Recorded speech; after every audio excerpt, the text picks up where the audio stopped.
Aquí en Wittenberg, Alemania, al fondo tenemos el lugar original, no la puerta porque la puerta fue restaurada, donde Martín Lutero clavó las 95 tesis con las cuales él protestó contra el papado, al cual él llamó el apóstol de Satanás.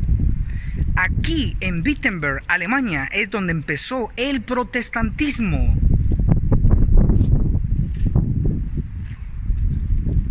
Y aquí reiniciará. Desde aquí mencionaré una pequeña lista parcial de las abominaciones cometidas no por la Iglesia Católica Romana, sino por el pueblo de Dios, la Iglesia Adventista del Séptimo Día, titulada Las 9 abominaciones garrafales de la Iglesia Adventista del Séptimo Día, lo cual requiere una protesta y una reforma. Pero ¿por qué 9 abominaciones? Porque el 9 representa ingratitud. De los 10 leprosos solo uno vino a dar gracias. Los 9 fueron ingratos.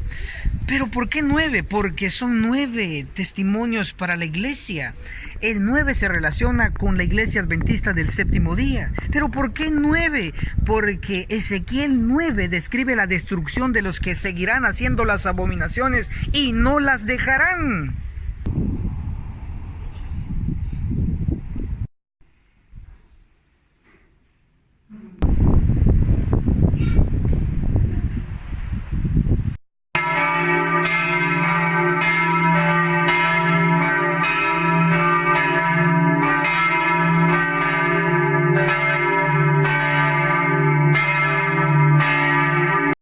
Desde la parte más alta de la catedral donde Martín Lutero clavó las 95 tesis, daremos la primera abominación que la Iglesia Adventista del Séptimo Día está cometiendo.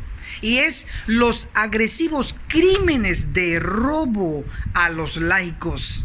Los pastores adventistas aman tanto a los pobres que los multiplican. El profeta Ezequiel en el capítulo 34 categóricamente nos dice que Dios está en contra de los pastores, no yo, es Dios. Isaías, el profeta, en el capítulo 3 del verso 12 al verso 15, Dios acusa a los ministros y a los ancianos y al liderazgo en general de la iglesia adventista de robarle al pobre. Y sus pertenencias, que son pocas, están en la casa de los líderes. Testimonios para la iglesia en el tomo 5, en la página 76, por estos tipos de crímenes de robo que el liderazgo está haciendo al pueblo. Dios dice que le quitará el rebaño y Dios mismo se hará cargo de su pueblo. La abominación número 2 consiste en que hacen aparentar a Cristo como un extorsionador en la iglesia y hacen aparentar a Cristo como un pordiosero de la peor clase ante los gentiles. ¿Y cómo logran esto? Presionando a los laicos con sermones, con seminarios, con exhortaciones para que den dinero. ¿Y cómo logran aparentar a Cristo entre los gentiles como un pordiosero de la peor clase? Presionando también a los laicos a que vayan a las calles a pedir dinero con la famosa recolección. Es antibíblico. Dios tiene un sistema para sostener su obra y es la que está escrita en la palabra, no invenciones por humanos amantes del dinero. La tercera abominación consiste en el plato, bolsa o canasto de recolección, cuyo origen lo tiene en la Iglesia Católica Romana. Por lo tanto, el plato, el medio que se utiliza para recolectar diezmos y ofrendas cada sábado en la iglesia, muy bien le podemos llamar el plato romano, porque no es bíblico. El único método que Dios aprueba es el método voluntario, no el método forzado. En alguna parte de las afueras del templo debía de estar un recipiente. Tal es el caso de la viuda que está registrado en Marcos capítulo 12, el verso 41 al 44, y reforzado por el espíritu de profecía en el deseado de todas las gentes en la página 566, aprobando un recipiente en alguna parte en las afueras del templo, no dentro del templo, ni usando el plato romano casi forzando y presionando a los laicos a que den dinero. Ese no es el método bíblico. Por lo tanto, el plato romano usado cada sábado es una abominación. La cuarta abominación consiste en la venta de libros en sábado dentro de la iglesia. Tanto era la práctica en aquel tiempo como en nuestros días que la Conferencia General prohibió dicha venta en las iglesias y en sábado, pero no se ha obedecido. Esa orden fue publicada en la Review and Herald de noviembre 22 del año 1923. Lejos de obedecerse, se aumentó otro tipo de ventas como la de CDs, DVDs, hasta de comida dentro de la iglesia y en sábado. Y la excusa es que va para la tesorería, la excusa es que es para los jóvenes, etc. Es prohibido por la Biblia todo tipo de venta en sábado y en la iglesia. Por lo tanto, el seguir haciéndolo es una abominación. La quinta abominación consiste en que las instituciones denominacionales, llámese hospitales, universidades, escuelas, cobran demasiado caro cuando debiera ser todo lo contrario. Sin embargo, es una realidad y usted, estoy seguro que lo ha experimentado. Así que, sin comentarios, eso es una abominación.